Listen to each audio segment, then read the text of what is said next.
Welcome to our channel. Today we how to disable spam tokens in MetaMask, complete guide step by step clearly. Open your MetaMask wallet. Click on the account icon in the top right corner. Select Settings from the drop-down menu. In the Settings menu, navigate to the Advanced section. Scroll down to find the Spam Tokens option. Toggle the switch to disable spam tokens. Once disabled, you will no longer receive notifications for those tokens. Close the settings window to return to your wallet. Refresh your MetaMask wallet to ensure the changes take effect. You can now continue using your wallet without spam token distractions.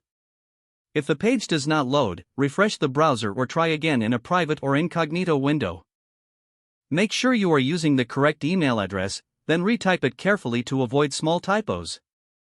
If your password is not accepted, use the reset option and create a new strong password you can remember. Check your spam folder for verification or security emails, then complete any requested confirmation steps. Enable two-factor authentication if available to improve account security and reduce unauthorized access risk. After signing in, review your profile details so your contact information and settings are accurate and current. If you see an error message, note it down and try again after restarting your device and internet connection.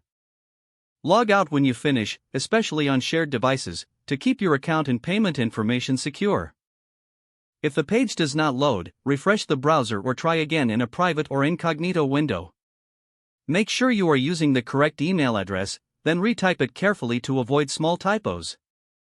If your password is not accepted, use the reset option and create a new strong password you can remember. Check your spam folder for verification or security emails, then complete any requested confirmation steps. Enable two-factor authentication if available to improve account security and reduce unauthorized access risk. After signing in, review your profile details so your contact information and settings are accurate and current. If you see an error message, note it down and try again after restarting your device and internet connection.